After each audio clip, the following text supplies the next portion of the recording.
আসসালামু আলাইকুম ভিউয়ার্স। আপনি যদি সরকারি প্রাথমিক বিদ্যালয়ের শিক্ষক হয়ে থাকেন, হোক সহকারী শিক্ষক বা প্রধান শিক্ষক, তাহলে আজকের ভিডিওটি আপনার জন্য।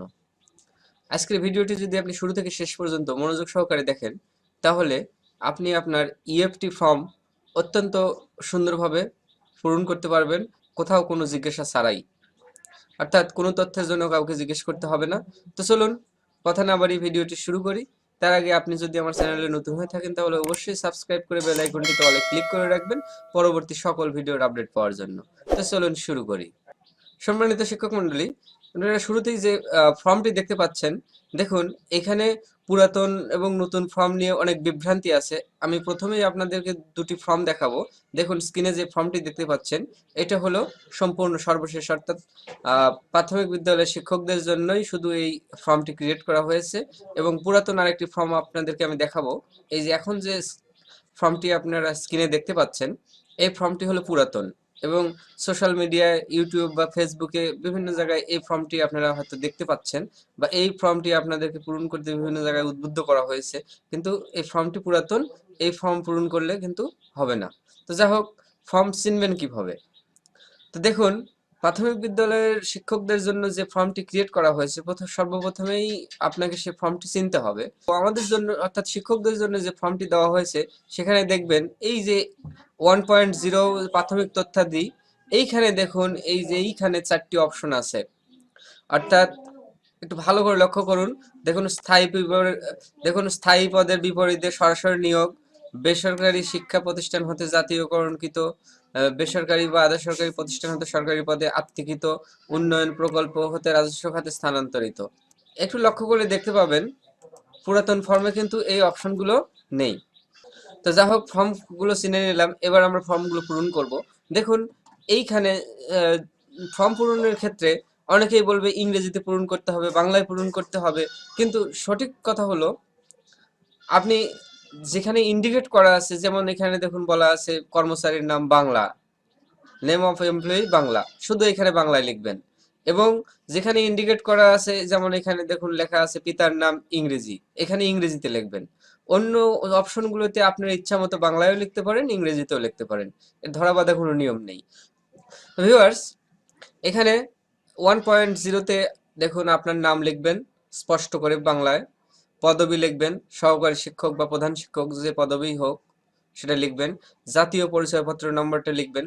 দেখুন এখানে স্মার্ট কার্ডের যে 10 ডিজিটের নম্বর দেওয়া আছে সেটা না দিয়ে আপনার জাতীয় পরিচয়পত্রের যে 13 ডিজিট বা 17 ডিজিটের যে নম্বরটা আছে, এখানে অবশ্যই 17 ডিজিটের দিতে হবে। এবং যাদের 13 ডিজিট দিয়ে ফিক্সেশন করা আছে, তারা ওই 13 ডিজিটের আগে আপনার জন্ম সালটি বসিয়ে দেবে, তাহলে 17 ডিজিটের এনআইডি নম্বর পাবেন। দেখুন জন্ম তারিখ লিখবেন সঠিকভাবে। এখন দেখুন চাকরিতে প্রবেশের ধরন, আপনার যদি সরাসরি রাজস্ব পদে নিয়োগ হয়ে থাকে তাহলে এখানে টিক দিবেন, যদি বেসরকারি শিক্ষা প্রতিষ্ঠান হতে জাতীয়করণকৃত হয়ে থাকেন তাহলে এখানে টিক দিবেন। এভাবে যার যে অপশন সেখানে সে প্রযোজ্যটিতে টিক দিবেন। সম্মানিত ভিউয়ার্স, 2.1-এ এখানে দেখুন ব্যক্তিগত, পারিবারিক এবং ব্যাংক অ্যাকাউন্ট সংক্রান্ত তথ্যাদি আছে। এখানে দেখুন লিঙ্গ, এইখানে পুরুষ, মহিলা বা অন্য অন্য আপনি যেটি হয়ে থাকেন সেই ঘরে টিক দেবেন। পিতার নাম অবশ্যই ইংরেজিতে লিখতে হবে এবং ইংরেজিতে যেখানে লিখবেন অবশ্যই ক্যাপিটাল বা ব্লক লেটারে লিখবেন। মাতার নাম ইংরেজিতে লিখবেন। রিলিজিয়ন, আপনার রিলিজিয়ন অপশনটিতে হিন্দু, বৌদ্ধ, ইসলাম, খ্রিস্টান বা অন্যান্য আপনি যে ধর্মের অনুসারী হয়ে থাকেন সেখানে টিক দিতে হবে। এটার উপর নির্ভর করবে আপনার রিলিজিয়ন রিলেটেড যেসব উৎসব আছে সেগুলোর ভাতা নির্ভর করবে। ভিউয়ার্স, এখানে দেখুন বিবাহিত, অবিবাহিত, বিধবা, বিপত্নিক বা অন্যান্য যে আপনার ক্ষেত্রে প্রযোজ্য ক্ষেত্রে আপনি টিক দিবেন। এবার দেখতে পাচ্ছেন মোবাইল ফোন নম্বর। এখানে অনেকেই বলে থাকে যে যে মোবাইল নম্বর দিয়ে আপনার ফিক্সেশন করা আছে সেই মোবাইল নম্বরটা দিতে হবে। হ্যাঁ, সেটা দিলেও ভালো, আপনি যে কোনো মোবাইল নাম্বারে দিবেন, কিন্তু এই মোবাইল নম্বর আপনার সচল থাকতে হবে। অর্থাৎ এই মোবাইল নম্বরেই আপনার বেতনের মেসেজ আসবে। ভিউয়ার্স দেখুন, এখানে ব্যাংক হিসাবে সরাসরি অর্থ প্রেরণের জন্য এসএমএস এর মাধ্যমে জানানোর জন্য মোবাইল ফোন নম্বর প্রয়োজন। তাই এখানে সঠিকভাবে মোবাইল ফোন নম্বরটা দিয়ে পূরণ করবেন। যদি ইমেইল নাম্বার থাকে, যদি ইমেইল থাকে অবশ্যই দিবেন, কারণ মোবাইলে আপনাকে পাওয়া না গেলে ইমেইলে পাঠানো হবে। ইটিন নাম্বার যদি থাকে দেবেন, না হলে সমস্যা নেই। দেখুন পারিবারিক তথ্যাদি, এখানে দেখুন স্বামী বা স্ত্রীর স্বামী স্ত্রীর সম্পর্কিত তথ্যগুলো দিতে হবে। দেখুন আপনি যদি পুরুষ হয়ে থাকেন তাহলে এখানে আপনার স্ত্রীর এনআইডি নম্বর, জন্ম তারিখ এবং বাংলায় নাম। যদি আপনি মহিলা হয়ে থাকেন তাহলে এখানে আপনার স্বামীর এনআইডি নম্বর, জন্ম তারিখ এবং বাংলায় নাম। যদি আপনার স্ত্রী বা স্বামীর জাতীয় পরিচয়পত্র না থাকে তাহলে এই অপশনটি পূরণ না করাই ভালো। এবার আসুন সন্তান সম্পর্কিত তথ্যাদি। দেখুন আপনার সন্তান সম্পর্কিত তথ্যাদি পূরণের ক্ষেত্রে অবশ্যই বার্থ সার্টিফিকেট অথবা এনআইডি দরকার হবে। সেক্ষেত্রে 18 বছরের নিচে যে সকল সন্তান সম্পর্কিত তথ্য দেবেন সেগুলোর জন্য বার্থ সার্টিফিকেট লাগবে, এবং 18 বছরের উপরে যে সকল সন্তানের তথ্যাদি দেবেন সেগুলোর জন্য এনআইডি নম্বর লাগবে।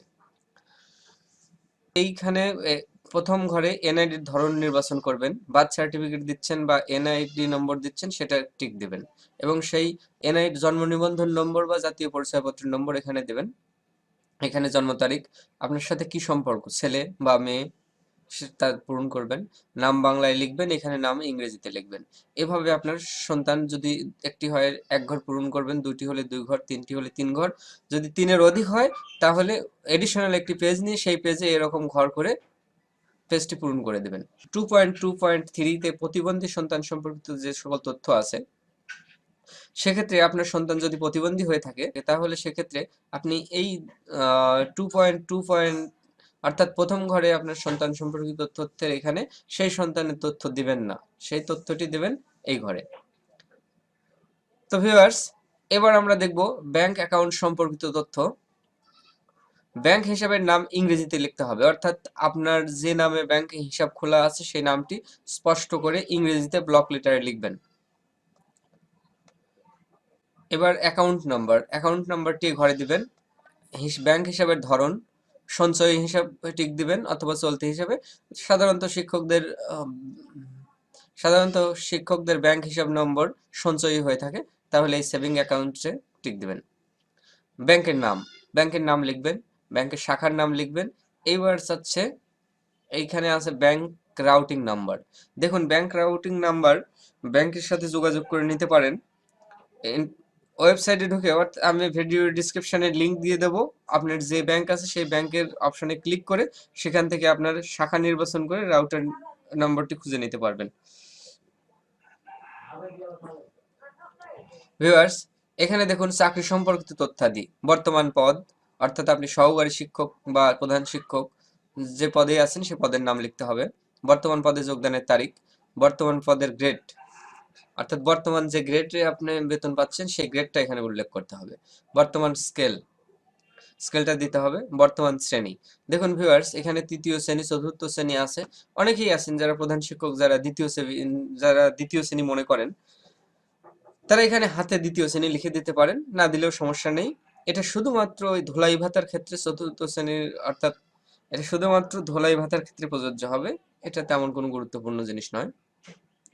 দেখুন এবার 3.2 বলা হয়েছে প্রথম যোগদান সম্পর্কিত তথ্য। প্রথম যোগদানের যে অফিস বা কর্মস্থল সেটা এখানে লিখবেন। প্রথম যোগদানের তারিখে গ্রেড ও স্কেল।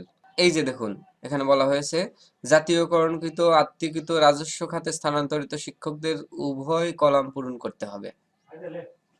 জাতীয়করণ শিক্ষক ছিলেন তাদেরকে এই 2 ঘরে পূরণ করতে হবে, আর সরাসরি সরকারি শিক্ষকদের শুধুমাত্র এই একটি ঘর পূরণ করা লাগবে।